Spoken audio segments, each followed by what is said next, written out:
Hey guys, uh, my name is Nat, and I have decided to make a It Gets Better video. And it's partially because I need a grade, and about 90% is it really does get better. Uh, you know, you can't really, there are a lot of things you can't say to your parents. They might understand, but they can be very disappointed, and counselors can only do so much, and so can principals and public official people.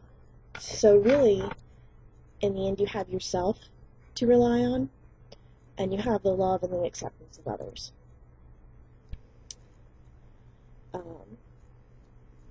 I guess I should start off with a little bit about myself.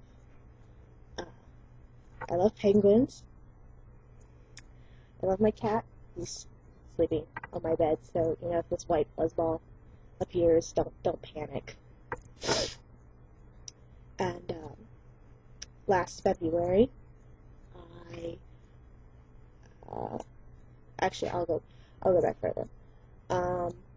Last December, I had a boyfriend who, I guess you could call him a grade A manipulator, so to speak. And we've all had one of those. I mean, they make you feel so special and wonderful, and just, like you're gold. You just don't need to be. So, Christmas came, and then it was New Year's.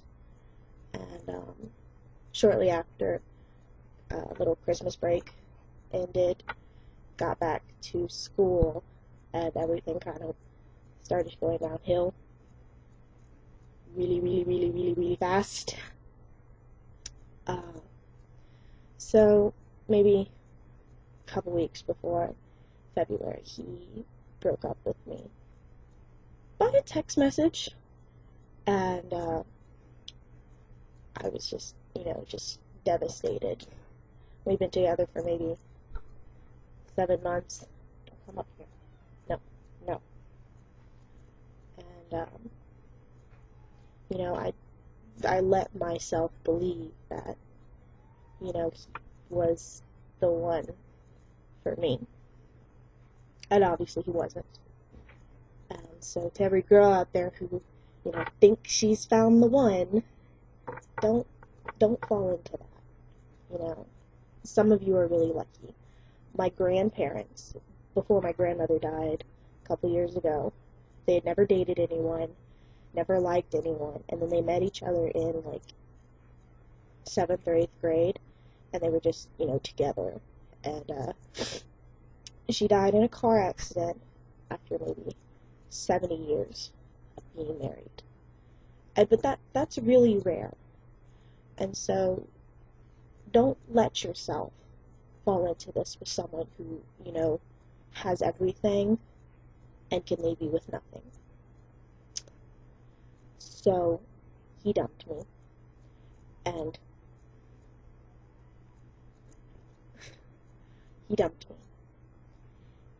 I didn't really have anyone to go to, because none of my friends actually liked him at all. They all said, he was a horrible person. I should never talk to him. I should never have dated him to begin with. I never got support. All I got was, oh, he's a horrible person. Which, obviously didn't make me feel any better, just made me feel more like a failure. And my parents didn't really know much about him anyway, so I didn't feel comfortable talking to them. And I tried the journals and, writing down everything I felt, and then it wasn't enough. So, around early-ish February, I had to ride the bus home because there was like 10 feet of snow outside, and the car couldn't leave the garage because my driveway is like this. got on the bus and was sitting by an old friend that I don't really talk to anymore. We just kind of grew apart, and was looking around, and they're just, it was like every possible couple there could be in a high school were all crammed into this bus. And, it just all hit me straight in the face, and I started sobbing, and thankfully, my bus stop was maybe like the second. Got off the bus, climbed up a hill, climbed up another hill, climbed up my driveway, got in my house, put my stuff down, went into my bathroom, looked at myself in the face, and, I hated what I saw. I felt like, just all of it was my fault. And I was getting all of these horrible, horrible, horrible thoughts, and just trying to contact someone, trying to call these people, someone to convince me that, there was something better. I wasn't always going to feel like this. And no one answered. And I didn't receive any messages back, and, just no one contacted me back, and it didn't make me feel any better. Not that I'm blaming them for my actions, because then I went into my closet, found a box of pills I had kind of collected, and I took them all, and I overdosed. Actually, I ended up passing out on the couch, and had I not passed out on the couch, and instead in my bed, I would not be here.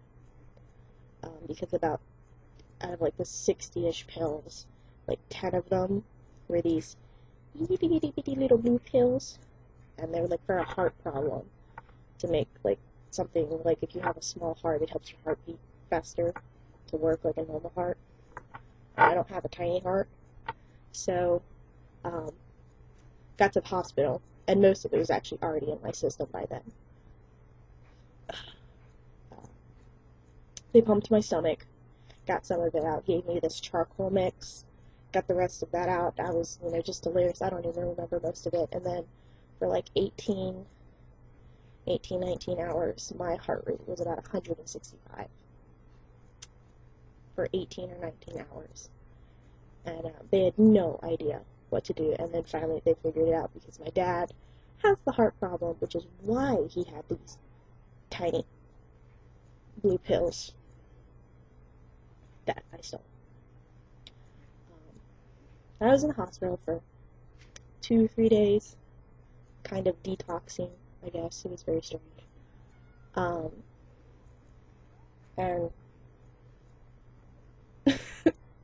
and then this lady came in, and she goes, well, because of your actions, we're going to send you to a facility to help your problems. And I'm like, how about I just see a counselor? Because I honestly had no idea what was going on. It was this woman, and there was like 6 doctors in there, and they were all just like randomly staring at me. And they didn't have white coats on or anything, so you could tell that, they weren't doctors. They were like trained. So training people were looking at me, and it was weird, and it's very frustrating. And she's like, well, we can't really do that because of, your actions. So I ended up going to this facility, and I was in there for about 2 weeks.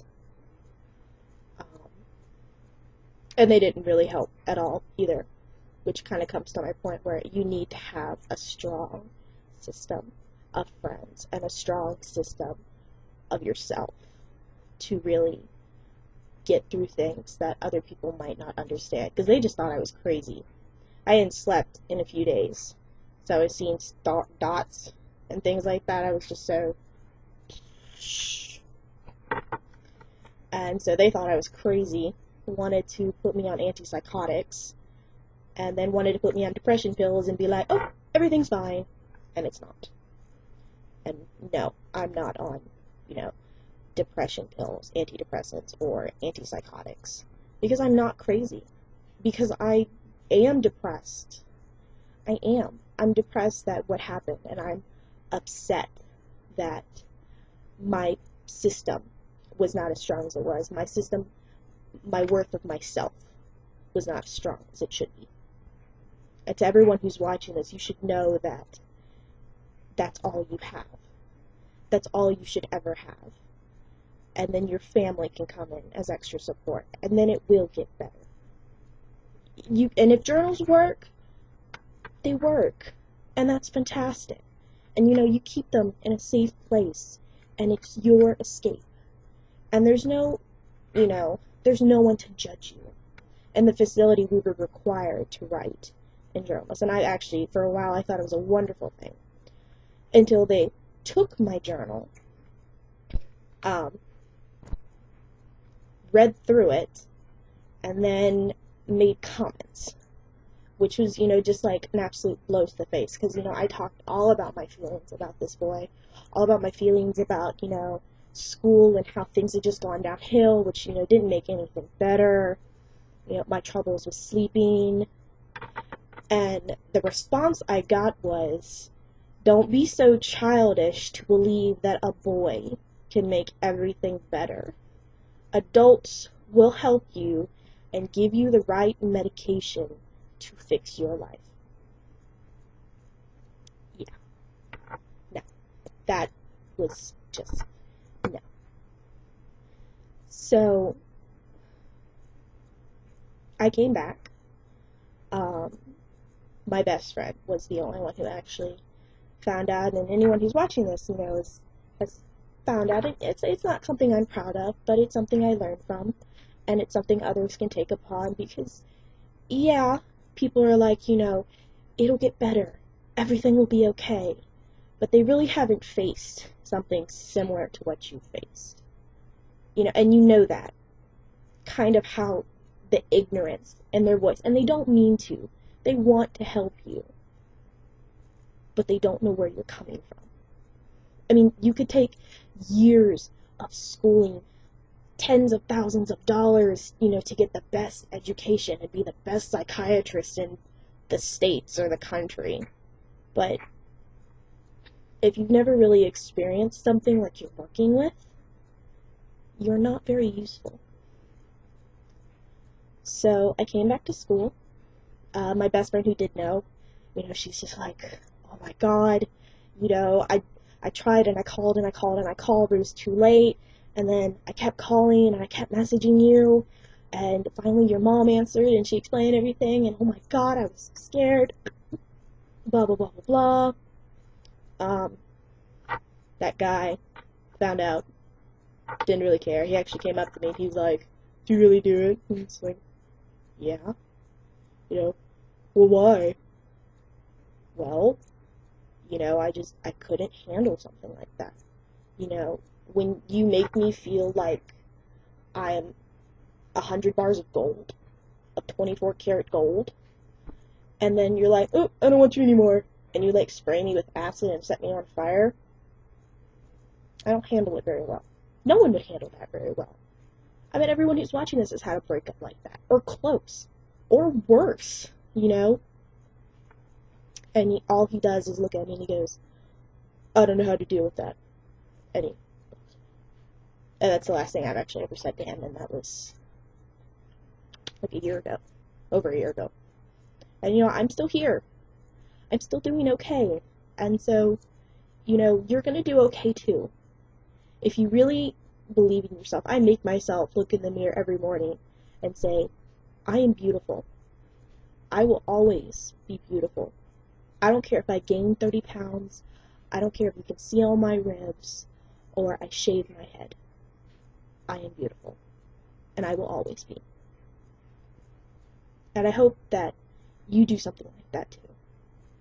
And you never let someone make you feel like that, whether it's a parent or another kid or a boyfriend or a girlfriend or anything like that, because it's not worth it. It's not worth your morals, your, essence of being. Because, yeah, we're all different. But what makes us alike is that we all face similar troubles, because there are still people out there. There are those ignorant people who think that they can do anything that they want with no consequences. And it could be from bad parenting, it could be from they've gotten away with it, or it could be from, maybe they just want to see how far they can push you, which was kind of the situation I got.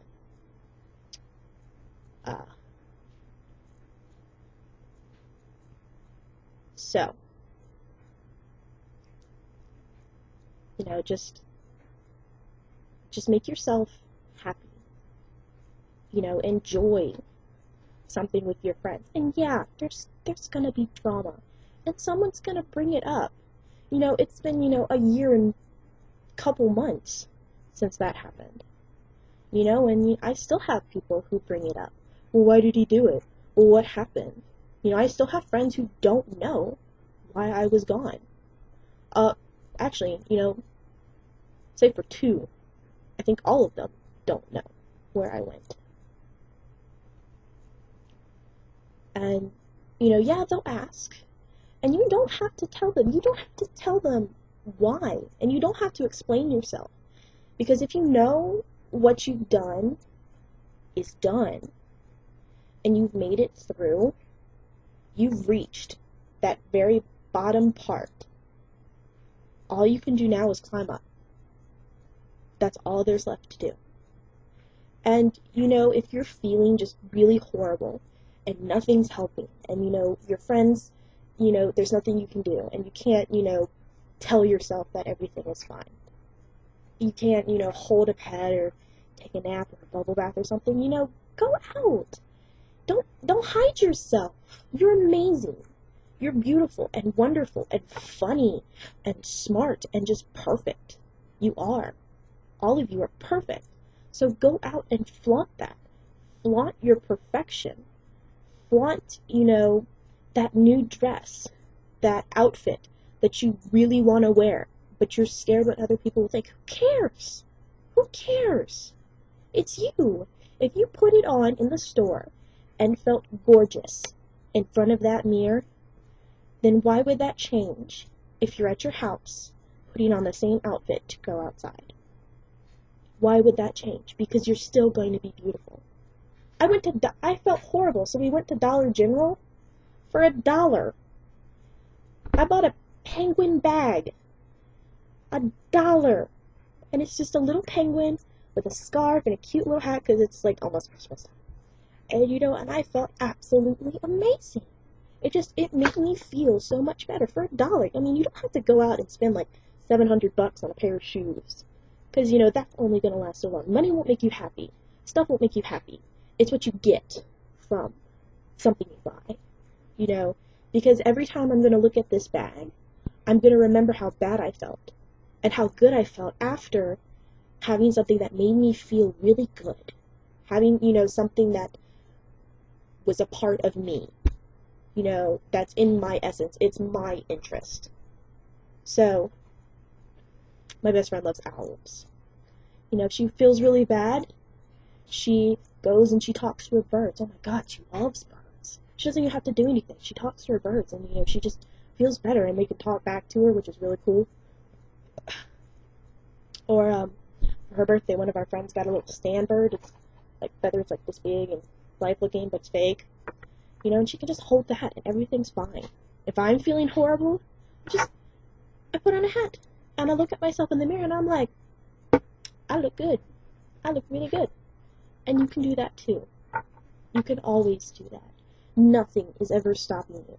Nothing is stopping you from putting on the craziest outfit you could possibly think of. The weirdest thing. You don't even have to go out of the house. You can, dance around in your room in a orange tutu and a green tank top and sparkly leggings. Singing into a hairbrush. If that's what you like. If that's what you want to do. You can... Oh my God. You can dance around in your house naked, or, eat a tub of cookie dough, or watch really stupid movies. That's what you like to do, because who's going to stop you? Who's going to say, no, you can't do that? Because if you listen, you're no better than them. You really aren't. But see, that's the thing. They want to make you feel like that. So, take it for someone who's been there, who's been to the very bottom, who's seen what death has been, and come back, and is willing to talk to you, is willing to, to know you, and to know that I don't have to know your name, or what you look like, or your race, or if you like boys or girls, or both, or if you like, being at drag shows, or drinking, or smoking. I don't have to know any of that to know that you're perfect, to know that everything will get better, and you'll love yourself. Like this cat loves me. So, I hope you enjoy.